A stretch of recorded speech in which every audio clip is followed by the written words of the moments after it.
Hi there, and welcome back to the GL1100 project. At this moment in time we're just working on the engine. The engine was seized when we bought the bike. With the help of my son John, we're going to get this engine rebuilt and back up and running, and put this bike back on the road. Thanks for all your support up to now. This video is basically just stripping the rest of the engine down, hopefully trying to split the casings, the bottom end casings. The pistons are built into the bottom end casings themselves, and we think that one of the pistons is actually seized in a barrel, so we might have a bit of fun trying to split this casing. We'll just have to see how we get on. A lot of time-lapse video on this, like two hours worth of video, so we've condensed it into around about 25 minutes. So I hope you can still see everything, and I'm doing a voiceover over the whole thing, just to try and explain what John's doing, stripping it down. Okay, so John's taking the starter motor off. There's only a couple of bolts holding that in place. It'll feel a little bit tight pulling it off, but it's just getting it off the flywheel inside. A couple of little taps with a hide mallet and it'll come off. John's also putting the bolts back in to where they were so they don't get lost. So according to the manual, the next thing you're supposed to do is to take the clutch off. Now John took the springs off, 6 bolts there, as you can see. There's a pressure plate there.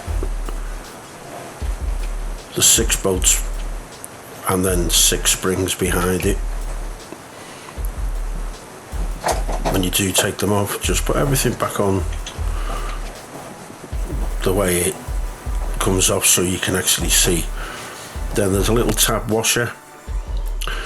Now we got as far with this, did the tab washer, and then realised that we didn't have the specialised socket to actually undo the clutch. So you can actually take this casing off, which has got the stator and the drive shaft and everything. This is the rear of the engine, and you can take all that off and leave the clutch in place. So there's no big deal with it. To be honest, it was easier, and I'll explain why in a bit. So John's just going round taking all the bolts off around the outer side of the casings. There was more oil coming out. I couldn't believe there was any more oil in it. We drained all the oil out before we took it out of the engine, took it out of the frame. But there was more there to come, and more later on too, as you'll see. So John's just working his way round, making sure all the bolts are loose. Now we did, although you had the bolts off on the outer clutch casing, which we took off in the last video, there are 2 studs to the right hand side of the bottom which go right through into the main part of the casing, which you suppose you could use a stud extractor to take those off, but personally I'd sooner leave them on. John's just taking the gear selector off there so we can get at that side of it better. It's took a bit of tapping and stuff to get this off, and it still wouldn't come off. So I think mainly due to you've got the magnet on the stator on the top left where the wires are, and you've got those two studs at the bottom as well. Anyway, however, after looking at it all, there's two tiny recesses around about 2/3 of the way up where the clutch sits, behind that plate. Difficult to see, but if you look down the side of the back of the clutch, and then on the other side there's two little recesses, and you can actually get a couple of very, very small bars in, which will actually just break the seal of the gasket, just to a bit of plus glass going in there as well. We did try to remove the studs with a couple of nuts. You put a nut on, put another one on, lock them together, and then try and get them undone. As you see, John's trying to do that. It wasn't doing anything. All we would have ended up doing was damage the thread. There's not enough of the bar without any thread on to be able to put a stud extractor on. Just gonna have to leave them there and just take your time,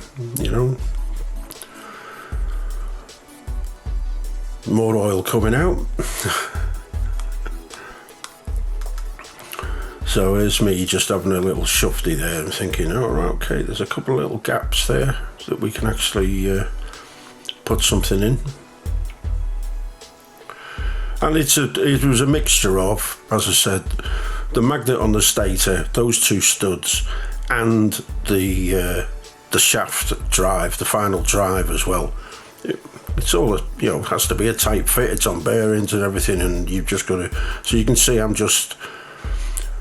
was just a little bit of a tweak, and it just broke the gasket seal, and off it came quite easily. So there we go. John's just tidying up a little bit. Get all the stuff away again. Easy with a block of wood as well underneath. So now he's taking the magnet off and the starter clutch. The starter clutch is actually bolted to the magnet from the stator, or the rotor, if you want to call it. Pulls that off. Be careful, you've got 3 bearings in there, which John did lose one, but he found it. You've got 3 bearings in there that grabs that shaft that I'm just pointing at now. And when the starter motor spins round, it turns the bearings grab, and then that's how the engine turns. So make sure you put all that back in into the starter clutch. Then you need to take this panel off. John's undoing now. There's a full gasket behind that. I think most probably due to the fact that it's got to be pretty dry in there.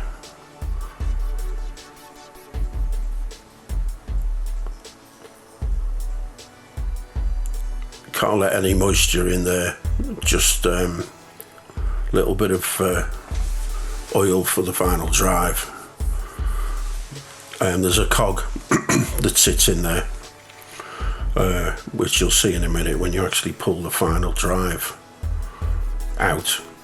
The cog will fall out from the shaft at the back, and then when you put it back together, you'll see how it looks. So there's the final drive, and the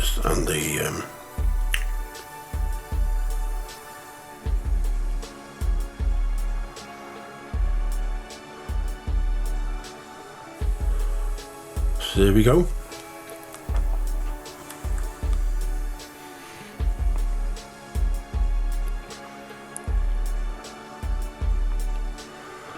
John's just putting the plate back on.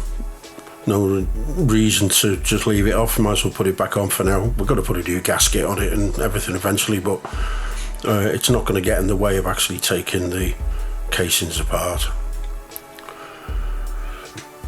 Then the engine gets spins round we spin it round to the front. That's your oil filter on the left hand side. This is the water pump on the right hand side.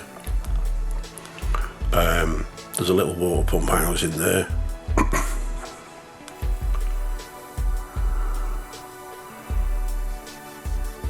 A few taps. These are all standard size bolts, you know, 10mm, 12mm, 13mm. There's nothing, everything's metric. It's a Japanese bike, so everything's metric bolts, or metric, and you can use metric sockets. I think I missed out taking the video with the oil filter, but the oil filter is basically just a bolt in the middle.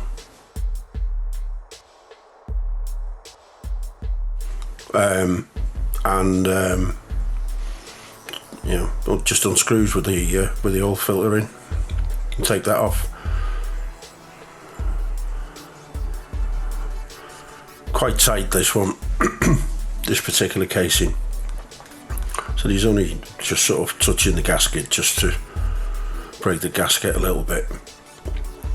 There you go.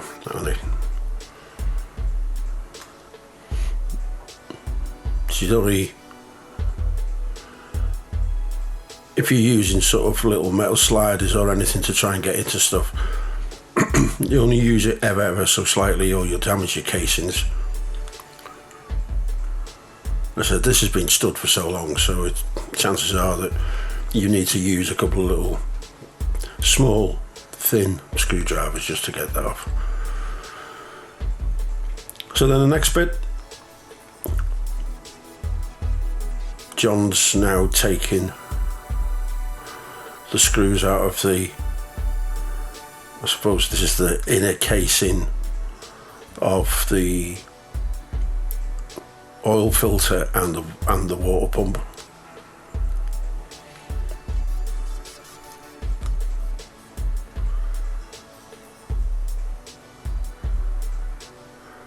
Always look in the manual for how many screws you've got. You'll always find, especially at the bottom of these engines, hence the reason why we have got the wooden block there, because you've got some bolts that are actually recessed in the bottom, which you might not see.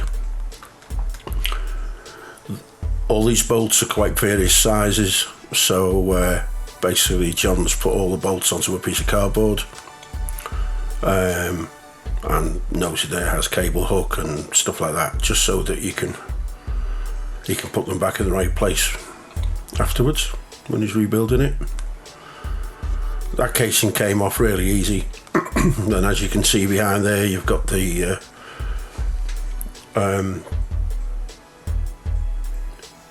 selectors there, the drive for the water pump as well.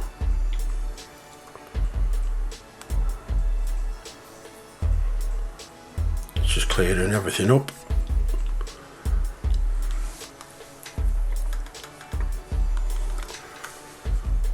More oil coming out. Unbelievable it was. There was just, never seen so much oil. I thought it was just forever coming out. I think it's because it's quite recessed at the bottom. Anyway, here we go. So I ordered the specialist socket. It arrived in a couple of days. Just got it off eBay. I think it was around about £10, something like that. There's various ones, but that one's for the CB900 and stuff. You have to put 2 springs back on just to hold it in place, hold the plates in place, so that you can actually undo the nut in the middle, and then take those springs back off. Make sure you put them back with the rest of the pressure plate. Then take your clutch plates off. Always put them on to the drum. It's a double plate in the middle there. Always put them on like that. Put them all together and you know exactly how they've come off. They're going to need cleaning, they're going to need measuring, but they didn't look too bad actually, those plates. Then you've got to take this clutch basket off. This is a circlip. There'll be a couple of small diagrams coming up in a minute, but this is it's a circlip but without the little holes, so you can actually open the circlip up. It's really fiddly. It took John around about sort of 10 or 15 minutes to get this off, because no matter what you used, there's most probably a specialist Honda tool to do this. But John found that, you know, a bit of perseverance, a couple of circlip pliers and a little screwdriver, sort of keeping one side off to one side, and eventually it came off. Did a good little video of this here. As you can see, there's the left, that picture there, where you can see all you've got is that little slot to actually push it open.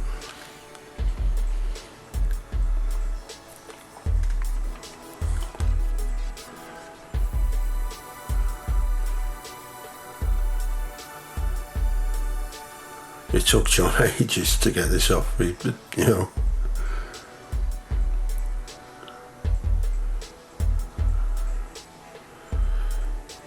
But eventually, good bit of film work this, John, really good. There we go, off it comes, and he even displays it for you.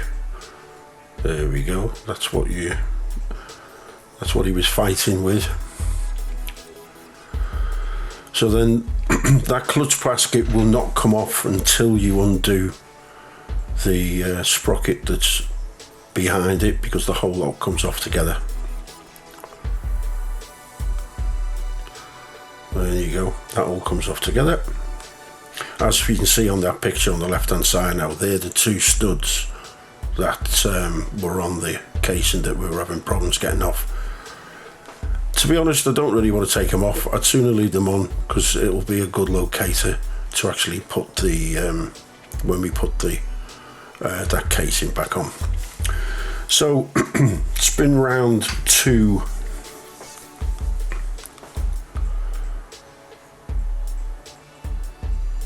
this is the right hand side of the engine. There's only three, I think it was, 3 bolts on that side of the engine that you take off, and then this is the left hand side of the engine, and there's 19 bolts to take off on this side. It says you should do it diagonally. What John did was he slackened off all the smaller bolts, which are actually holding the casings, a little bit, but did all the bigger bolts that you can see diagonally. The bigger bolts will be doing the water jacket on the gasket around the casing. There's the other bolts at the bottom. There are 19. It took us a while to actually find them all, but there's some sort of tucked away underneath, hence the reason why we've got 2 pieces of wood there. Having to lift up through those little gaps at the bottom, there's bolts there too. So that just gives you an idea of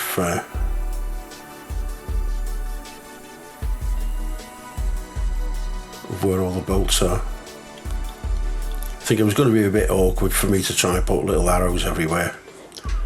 Definitely revert to the manual with that one, and if anyone does want a diagram, I can do one for you. And then again, here comes the cardboard out. John makes a little drawing, puts all the bolts into the order that they've come out on a piece of cardboard, so you can actually see where they're all going back into once the casing's split.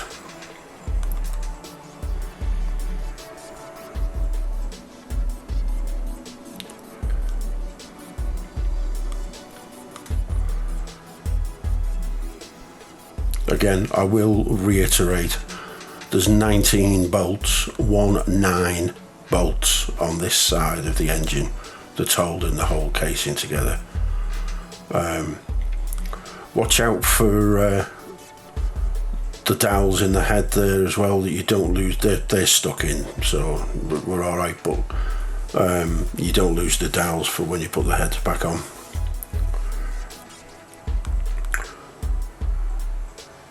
So John's just put them all on the cardboard.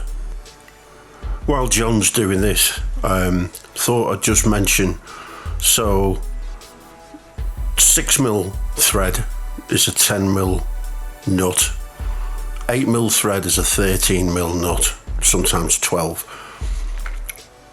10mm thread is normally a 17mm nut, and 12mm thread is normally a 19mm nut.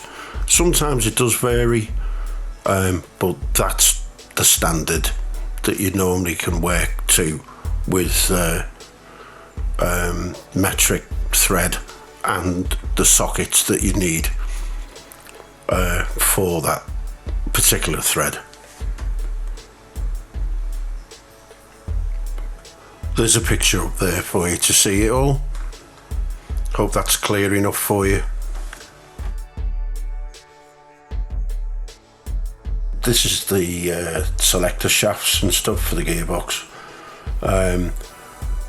That arm will get in the way. It's the only thing that's going to get in the way when you split the shaft from that side. So he puts a cable tie on it just to tuck it up out of the way. And then we started doing a little bit of tapping and bits and pieces just to see whether it would move at all. Not a hope. Not a hope at all. You're supposed to tip it now onto 2 barrels, and then basically you should be able to lift the whole of that side of the casing, which is the left hand side of the casing, and just lift it up and pull the whole thing off. However, those barrels I think are seized on, so that will be, well, over to me. Well, we got a lot of information out of that. Unfortunately, we haven't got the casing split completely. I think that's going to be another video, just trying to split those casings, because I think we're going to have a few problems with it. Thanks for all the feedback, people asking questions about putting as much detail in as possible, which is what we're trying to do. I hope you're enjoying the other vlogs as well with the Norton 350, and I will try and get the GL1100 trike's been sort of put on back burner with doing these 2 bikes, but we'll try and get a vlog out before the new year, the battery box and stuff that I'm hoping to get built for that. Talking about the new year, I'd just like to wish everyone a Merry Christmas and a Happy New Year, and please be safe, ride safe, and we'll talk soon. Take care, bye.